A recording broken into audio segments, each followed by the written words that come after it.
India கூட்டணியில் இனி திமுக இல்லை. காங்கிரசின் செயலால் பாஜகவிற்கு மிகப்பெரிய ஜாக்பாட். திமுக யாருக்காக இத்தனை நாள் அரசியல் செய்ததோ அவர்கள் மொத்தமாக ஒரே நாளில் மாறிப்போனார்கள். அதேபோல் யாருக்காக இத்தனை நாட்கள் கொள்கை எதிரி என பாஜகவை கடுமையாக விமர்சித்ததோ அவர்களே இறக்கப்படும் அளவிற்கு மோசமாக திமுக பாதிக்கப்பட்டுள்ளது. காங்கிரஸ் தேர்தல் முடிந்த மறுநாளே தாவேக பக்கம் போனதை திமுகவால் இன்னும் ஜீரணிக்க முடியவில்லை. அத்துடன் திமுகவுடன் இருந்த பெரும்பாலான கட்சிகள் பதவிக்காக தாவேக பக்கம் போய்விட்டன. இப்போது கிட்டத்தட்ட தனித்து விடப்பட்டுள்ளது.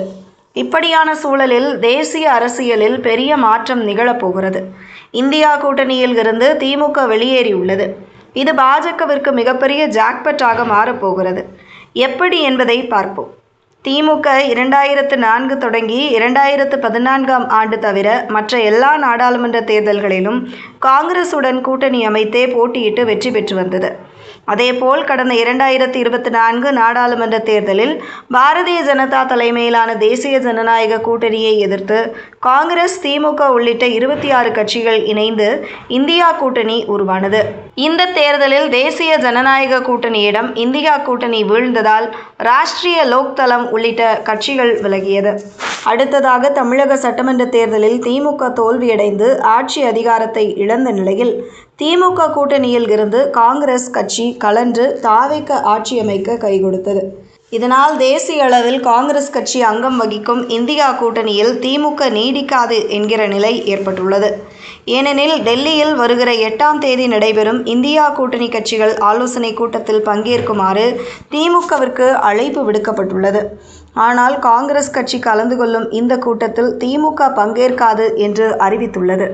இது தொடர்பாக திமுக தலைமை நேற்று வெளியிட்ட அறிவிப்பில் கூறுகையில், டெல்லி கான்ஸ்டிடியூஷன் கிளப்பில் வருகிற 8ஆம் தேதி நடைபெறும் இந்தியா கூட்டணி கட்சிகளின் கூட்டத்திற்கு வருமாறு திமுகவுக்கு அழைப்பு விடுக்கப்பட்டுள்ளது. திமுகவை பொறுத்தவரை நீட் தேர்வு, தொகுதி மறுசீரமைப்பு, அவசரமாக தேர்தல் நேரத்தில் திணிக்கப்பட்ட SIR, தேர்தல் ஆணையத்தின் நடவடிக்கைகள், ஒரே நாடு ஒரே தேர்தல், பொதுச்சட்டம் உள்ளிட்ட ஜனநாயகத்திற்கும் மதசார்பின்மைக்கும் மாநில உரிமைகளுக்கும் எதிரான அனைத்திற்கும் தொடக்கம் முதலே முதல் அரசியல் இயக்கமாக துணிச்சலுடன் எதிர்த்து நின்றது.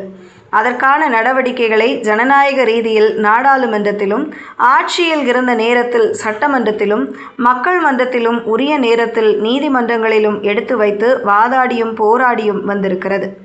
இந்தியா கூட்டணி தொடங்கியதில் இருந்து அக்கூட்டணியின் மைய சக்தியாக திமுக இயங்கியது. திமுக தலைவர் மு.க. ஸ்டாலின் தான் நாட்டு மக்களுக்கான முக்கிய பிரச்சனைகளில் முதன்மை குரல் எழுப்பி வந்தார். இது இந்தியா கூட்டணியில் இடம்பெற்றுள்ள கட்சிகளும் அக்கட்சிகளின் தலைவர்களும் நன்கு அறிவார்கள். வருகின்ற 8ஆம் தேதி டெல்லியில் நடைபெறும் இந்தியா கூட்டணி கூட்டத்தில், அதாவது காங்கிரஸ் பங்கேற்கும் கூட்டத்தில் திமுக பங்கேற்காது. ஆனால் அதே நேரத்தில் இந்த கூட்டத்தில் இடம்பெற்றுள்ள மற்ற கட்சிகள் முன்வைக்கும் நாட்டு நலனை பாதிக்கும் பிரச்சனைகளில் திமுக என்றைக்கும் குரல் கொடுக்கும் என்று ஜென்டில்மேன் பாலிடிக்ஸை கூறியுள்ளது. இதன் மூலம் இந்தியா கூட்டணியில் இருந்து திமுகவும் விலகுவது உறுதியாகியுள்ளது. இந்தியா கூட்டணி உருவாக காரணமாக இருந்த நிதிஷ்குமார், சந்திரபாபு நாயுடு ஆகியோர்தான் இப்போது மத்தியில் பாஜக ஆட்சியில் இருக்கவே காரணமாக இருக்கிறார்கள். இவர்கள் பாஜக ஆதரவு நிலைப்பாடு எடுக்க பல காரணம் இருந்தாலும் காங்கிரஸ் கட்சிகளின் நிலைப்பாடுகள் முக்கியமான காரணம் என்கின்றார்கள் அரசியல் நிபுணர்கள். 2026 சட்டமன்ற தேர்தல்களில் பாஜகவை யாரெல்லாம் கடுமையாக எதிர்த்து அரசியல் செய்தார்களோ அத்தனை பேரும் கடுமையான வீழ்ச்சியை சந்தித்துள்ளார்கள். தமிழ்நாட்டில் ஸ்டாலின், கேரளாவில் பினராயி விஜயன், மேற்கு வங்கத்தில் மம்தா பானர்ஜி என 3 பேரும் ஒரே நாளில் விழுந்துள்ளனர். இதில் இந்தியா கூட்டணியின் வலுவான பில்லராக இருந்தது திமுக தான். குறிப்பாக ஸ்டாலின் தான் ராகுல் காந்தியை பிரதமராக்க வேண்டும் என்று 2024இல் கடுமையாக உழைத்தார். தமிழ்நாடு, புதுச்சேரி என 40க்கு 40 இடங்களையும் வெல்ல வைத்தார். ஆனால் அவரிடம் ஒரு வார்த்தை கூட சொல்லாமல் ஜெயித்த மறுநாளே தாவேக பக்கம் போனதை திமுகவால் ஜீரணிக்க முடியவில்லை. இதனால் திமுக காங்கிரஸ் கட்சிக்கு எதிரான நிலைப்பாட்டையே எடுக்கும். அப்படி எடுக்கும் அதே நேரம் பாஜகவிற்கு சாதகமாகவே முடியும். தமிழ்நாட்டிலும் இத்தனை நாட்களாக சண்டை செய்ய முடியாமல் தவித்த பாஜகவிற்கு புதிய வழி காங்கிரஸ் முடிவால் உருவாகியுள்ளது.